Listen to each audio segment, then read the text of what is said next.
आकाशवाणी से पेश है खबरनामा।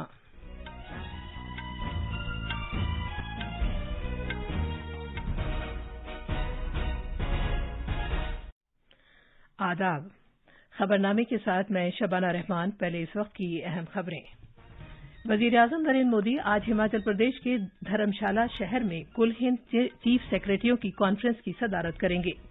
नई दिल्ली आसियान और भारत के वज़ीर ख़ारजा की 2 रोज़ा ख़ुसूसी मीटिंग की मेज़बानी करेगा, जो आज नई दिल्ली में शुरू हो रही है। ब्रिक्स के कौमी सलामती के मुशीरों की मीटिंग से खिताब में अजीत डोभाल ने आलमी उमूर से निपटने के लिए कसीर जहती निज़ाम में फौरी इस्लाह करने की ज़रूरत पर जोर दिया है। कॉमर्स के वजीर पीयूष गोयल ने कहा है कि भारत WTO में इस्लाहात और जदीदकारी के एजेंडे की भरपूर हिमायत करता है। रॉयटर्स इंस्टीट्यूट की डिजिटल रिपोर्ट 2022 में कहा गया है कि ऑल इंडिया रेडियो न्यूज़ को अपने सामीन का सबसे ज्यादा एतमाद और भरोसा हासिल है। बांध के तहफ़्फ़ुज़ की हुक्मरानी के लिए बांध के तहफ़्फ़ुज़ के कानून 2021 से मुताल्लिक़ कौमी वर्कशॉप आज नई दिल्ली में मुनक़िद हो रही है। मशहूर और मारूफ नक्काद और लिसानियात के प्रोफेसर गोपीचंद नारंग का इंतकाल हो गया है और बैडमिंटन में HS प्रणय और समीर वर्मा आज जकार्ता में इंडोनेशिया ओपन में अपने अपने दूसरे राउंड के मैच खेल रहे हैं।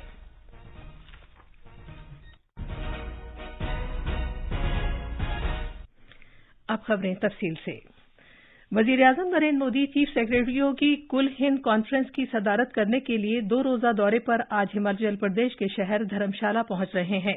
रियासत व मरकज के ज़ेर इंतज़ाम इलाकों के चीफ सेक्रेटरियों के अलावा मुख्तलिफ शोबों से ताल्लुक़ रखने वाले 200 से ज्यादा मौज़ूआती माहिरीन इस कॉन्फ्रेंस में शिरकत कर रहे हैं। हमारे लिए ये सौभाग्य है कि आदरणीय प्रधानमंत्री जी हिमाचल प्रदेश में आ रहे हैं और धर्मशाला में चीफ सेक्रेटरी की कॉन्फ्रेंस 2 दिन की है और इस कॉन्फ्रेंस में वो पूरा समय रहेंगे। 8 साल पूरा होने पर प्रधानमंत्री जी का आना हिमाचल प्रदेश में शिमला में हुआ था और इसके पश्चात अभी धर्मशाला में आ रहे हैं। तो हम सब हिमाचल वासी बहुत भाग्यशाली हैं कि आदरणीय प्रधानमंत्री जी का जो स्नेह हिमाचल के प्रति सदैव रहा है और उस स्नेह के अनुरूप जो है अभी फिर से हिमाचल प्रदेश में उन्होंने इस बैठक को निर्धारित किया। मैं उनका आभार व्यक्त करता हूं, धन्यवाद करता हूं। वज़ीर-ए-आज़म धर्मशाला में एक रोड शो में भी हिस्सा लेंगे। रियासत के मुख्तलिफ सकाफती लोक कला के ग्रुप्स जनाब मोदी का खैर मकदम करने के लिए रोड शो के मुकाम पर अपनी कारकर्दगी पेश करेंगे। इत्तलात व नशरियात के मरकजी वजीर अनुराग सिंह ठाकुर भी इस मौके पर मौजूद रहेंगे। इसके अलावा इस कॉन्फ्रेंस में नई तालीमी पॉलिसी, शहरी हुक्मरानी, फसल के तनव्वुअ और ज़रई अशिया में खुद किफालत के निफाज पर तबादला ख्याल किया जाएगा। कॉन्फ्रेंस में मरकज व रियासतों के इश्तराक से तेज और ठोस मुआशी तरक्की पर भी तवज्जो दी जाएगी। मरकजी काबीना के सेक्रेटरी राजीव गाबा ने कल शाम धर्मशाला के HPC स्टेडियम में कॉन्फ्रेंस का इफ्तिताह किया था, जिसका एहतमाम नीति आयोग की तरफ से किया गया। चीफ सेक्रेटरियों की 3 रोज़ा कौमी कॉन्फ्रेंस कल खत्म हो जाएगी। वज़ीर-ए-आज़म नरेंद्र मोदी ने कहा है कि योग की खूबसूरती उसकी सादगी में है। एक ट्वीट में उन्होंने कहा कि योग आसन घर, छुट्टी के औकात या ग्रुप की शक्ल में किया जा सकता है। जनाब मोदी ने कहा कि योग करने के लिए हर एक को कुछ खाली मुकाम की जरूरत होती है।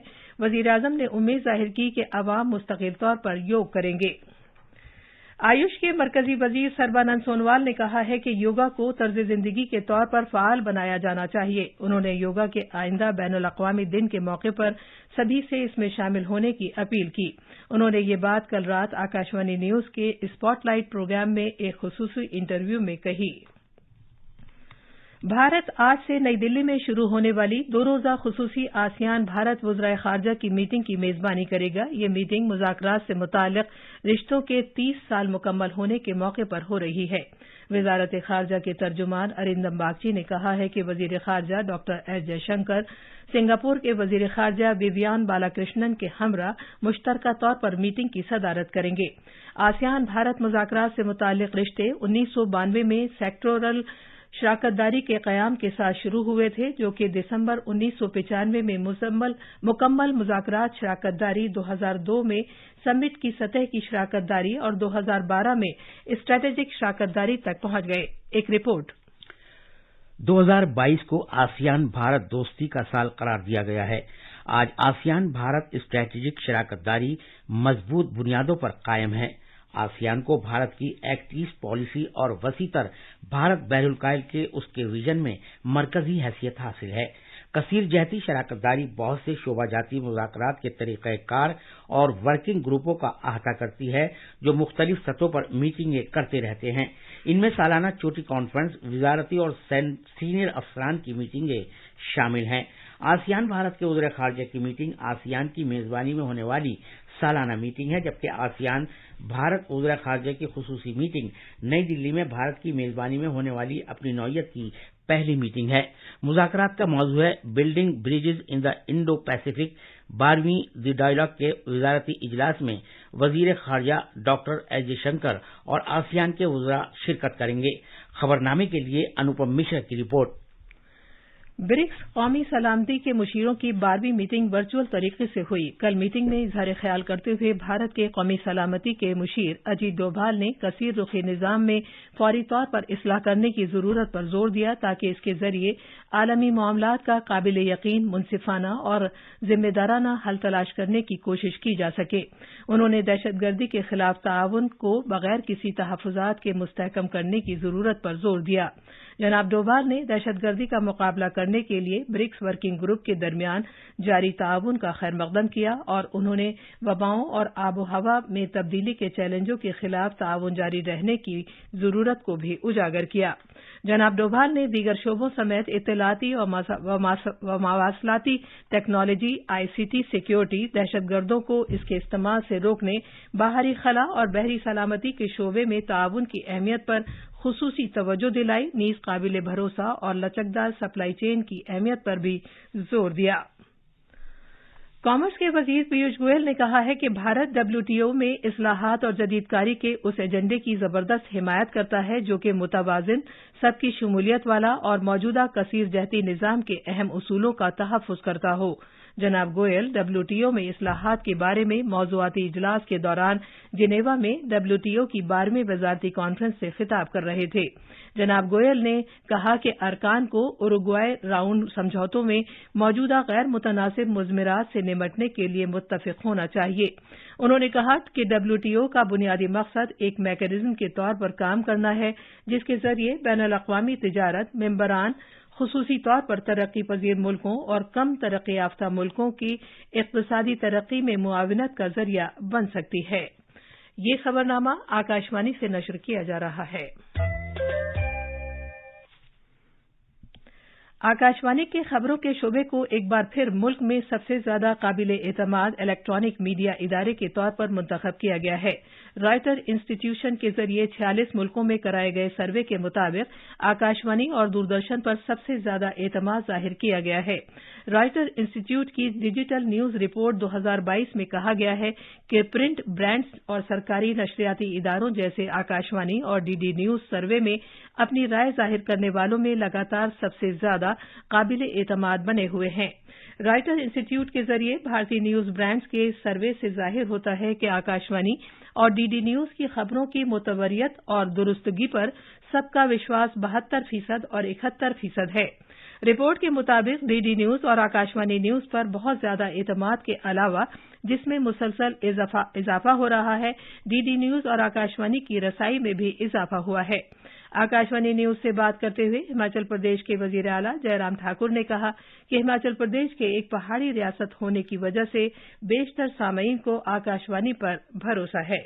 मैं समझता हूँ ये निश्चित रूप से बहुत का विषय है कि राइटर्स के जहन में जो है ये ऑल इंडिया रेडियो जो है वो बहुत सबसे बेहतरीन सुविधाएं देने की दृष्टि से आंका गया है। मैं बधाई देता हूँ। और हिमाचल प्रदेश एक पहाड़ी राज्य होने के नाते सबसे ज्यादा ग्रामीण क्षेत्रों में आज की तारीख में भी ऑल इंडिया रेडियो बहुत बड़ा लोगों का एक विश्वास है। और ऐसे में लोगों को इस प्रकार से सूचनाएं देना, जानकारी देना, सारी चीजों के लिए जिस प्रकार से ऑल इंडिया रेडियो अपनी भूमिका वर्षों से निभा रहा है और उनके उस योगदान को देखते हुए राइटर्स ने जिस प्रकार से उनको सम्मानित किया है उसके लिए मैं बहुत बहुत बधाई देता हूं। कोविड टास्क फोर्स के चेयरमैन जनाब NK अरोड़ा ने कहा कि आकाशवाणी नीज मुल्क के लिए एक काबिल फख्र लम्हा है क्योंकि आकाशवाणी और DD सरकारी नशरियाती इदारे हैं। یہ ہمارے دیش کے لیے بہت بڑے گرو کی بات ہے اور یہ سن کر کے بہت اچھا لگا کہ ایک انترراشٹریہ سنستھا رائٹرز نے آل انڈیا ریڈیو کو سب سے وشوسنیہ نیوز چینل کے روپ میں سراہا ہے اور اس کو رینک کیا ہے۔ یہ ہم سب بھارتی واسیوں کے لیے گرو ہے اور ساتھ ہی ساتھ میں یہ کہنا چاہوں گا کہ آل انڈیا ریڈیو پہ جو سارے کارکرم ہیں وہ پورنتہ ویلڈ صحیح انفارمیشن ہوتی ہے اور لوگوں دور دراز کے ان ایریا میں بھی پہنچ جاتا ہے جہاں پر عام طور پہ سماچار پہنچنا آسان نہیں ہوتا۔ بہت بہت مبارک۔ جل شکتی کی وزارت باندھ کے تحفظ کی حکمرانی کے سلسلے میں آج نئی دلی میں 2021 کے قانون کے تحت باندھ کی حفاظت کے موضوع پر ایک قومی ورکشاپ کا اہتمام کرے گی۔ اس ورکشاپ کا مقصد سبھی متعلقہ فریقوں کو اس قانون کی شقوں سے آگاہ کرانا اور باندھ کی حفاظت سے متعلق حکمرانی پر غور و خوض کرنا ہے۔ باندھ کے تحفظ سے متعلق 2021 کے اس قانون کو پارلیمنٹ کے ذریعے منظوری ملی تھی، جس کا نفاذ پچھلے سال 30 دسمبر کو عمل میں آیا۔ اس قانون کا مقصد باندھوں کی ناکامی سے متعلق آفات کو روکنے کے لیے مخصوص باندھوں کی نگرانی، دیکھ بھال اور مرمت کے عمل کو یقینی بنانا ہے تاکہ محفوظ طریقے سے اس کے کام کو یقینی بنانے کے لیے ایک ادارہ جاتی میکانزم فراہم کیا جا سکے۔ اس وقت ملک میں تقریباً 5334 بڑے باندھ ہیں۔ اس کے علاوہ 411 بڑے باندھ تعمیرات کے مختلف مرحلے میں ہیں۔ اردو کے مشہور نقاد، ماہر لسانیات اور نظریہ ساز پروفیسر گوپی چند نارنگ کا انتقال ہو گیا ہے۔ وہ 91 برس کے تھے۔ انہوں نے کل امریکہ میں آخری سانس لی، جہاں وہ اپنے بیٹے کے ساتھ قیام پذیر تھے۔ پروفیسر نارنگ کی اردو، ہندی اور انگریزی میں ثقافتی مطالعات، ادب اور زبان پر 65 سے زیادہ تحقیقی اور تنقیدی کتابیں شائع ہو چکی ہیں۔ وہ دلی یونیورسٹی اور جامعہ ملیہ اسلامیہ یونیورسٹی میں پروفیسر ایمیریٹس تھے۔ انہیں بھارت میں پدم بھوشن اور ساہتیہ اکادمی ایوارڈ سے بھی نوازا جا چکا ہے۔ چند ماہ قبل تک وہ بھارت کے سب سے اہم ادبی ادارے ساہتیہ اکادمی کے صدر کے عہدے پر فائز تھے۔ اردو کی نشستوں اور مذاکروں میں شرکت کرنے کے لیے ساری دنیا کا سفر کرتے رہتے تھے اور انہیں سفیر اردو کے طور پر بھی جانا جاتا تھا۔ وہ دکی میں پیدا ہوئے تھے، جو پاکستان کے بلوچستان میں واقع ہے۔ امریکہ کے سینٹرل بینک نے بڑھتے ہوئے افراط زر پر قابو پانے کے لیے تقریباً 30 سال میں اپنی سب سے بڑی سود کی شرح میں اضافے کا اعلان کیا ہے۔ داخلی امور کی وزارت نے مرکزی مسلح پولیس فورسز اور آسام رائفلز کی بھرتی میں ان اگنی ویروں کو ترجیح دینے کا فیصلہ کیا ہے جنہوں نے اپنی سروس کے 4 سال کامیابی کے ساتھ مکمل کر لیے ہیں۔ کل ایک ٹویٹ میں وزیر داخلہ امت شاہ نے اگنی پتھ اسکیم کو وزیر اعظم نریندر مودی کے نظریاتی فیصلے سے تعبیر کیا۔ بھارت کے بیڈمنٹن کھلاڑی ایچ ایس پرنائے اور سمیر ورما آج جکارتا میں انڈونیشیا اوپن 2022 میں مردوں کے سنگلز کے اپنے دوسرے راؤنڈ کا میچ کھیل رہے ہیں۔ سمیر ورما اس وقت کوارٹر فائنل میں جگہ بنانے کے لیے ملیشیا کے لی زی جیا کا سامنا کر رہے ہیں، جبکہ آج سپہر پرنائے ہانگ کانگ کے کھلاڑی کا سامنا کریں گے۔ یہ تھی خبریں۔ اب اخبارات کے آئینے کے ساتھ ہیں مجیب اختر۔ شکریہ شبانہ۔ راجدھانی دلی سے شائع ہونے والے آج کے اردو اخبارات نے الگ الگ خبروں کو جلی سرخی کے ساتھ شائع کیا ہے۔ روزنامہ پرتاپ کی خبر ہے، مودی وڈودرا میں 18 ریلوے پروجیکٹوں کا افتتاح کریں گے۔ اخبار کے مطابق وزیر اعظم 18 جون کو ریلوے کے کئی منصوبوں سمیت گتی شکتی یونیورسٹی کی نئی عمارت کا سنگ بنیاد رکھیں گے۔ راہل گاندھی سے تیسرے دن بھی ای ڈی کی پوچھ گچھ، کئی کانگریسی کارکنان احتجاج کے دوران حراست میں لیے گئے۔ اس خبر کو تقریباً سبھی اخباروں نے صفحہ اول پر جگہ دی ہے۔ روزنامہ انقلاب اور راشٹریہ سہارا نے ایک نہایت افسوسناک خبر پر توجہ مرکوز کی ہے، جس کا عنوان ہے، اردو ادبیات کے نامور ناقد و محقق پروفیسر گوپی چند نارنگ نہیں رہے، ان کا کل امریکہ میں 91 سال کی عمر میں انتقال ہو گیا۔ صدارتی انتخاب کے لیے الیکشن کمیشن کا نوٹیفیکیشن جاری، کاغذات نامزدگی داخل کرنے کا عمل شروع۔ اس خبر کو ہندوستان ایکسپریس سمیت کئی اخباروں نے شائع کیا ہے۔ آخر میں اہم خبروں کی سرخیاں ایک بار پھر۔ وزیر اعظم نریندر مودی آج ہماچل پردیش کے دھرم شالہ شہر میں کل ہند چیف سیکریٹریوں کی کانفرنس کی صدارت کریں گے۔ نئی دلی آسیان اور بھارت کے وزرائے خارجہ کی 2 روزہ خصوصی میٹنگ کی میزبانی کرے گا، جو آج نئی دلی میں شروع ہو رہی ہے۔ برکس کے قومی سلامتی کے مشیروں کی میٹنگ سے خطاب میں اجیت ڈوبھال نے عالمی امور سے نمٹنے کے لیے کثیر جہتی نظام میں فوری اصلاح کرنے کی ضرورت پر زور دیا ہے۔ کامرس کے وزیر پیوش گوئل نے کہا ہے کہ بھارت WTO میں اصلاحات اور جدید کاری کے ایجنڈے کی بھرپور حمایت کرتا ہے۔ रॉयटर्स इंस्टीट्यूट की डिजिटल रिपोर्ट 2022 में कहा गया है कि ऑल इंडिया रेडियो न्यूज को अपने सामीन का सबसे ज्यादा एतमाद और भरोसा हासिल है। और बैडमिंटन में एचएस प्रणय और समीर वर्मा आज जकार्ता में इंडोनेशिया ओपन में अपने दूसरे राउंड के मैच खेल रहे हैं। इसी के साथ खबरनामा खत्म हुआ।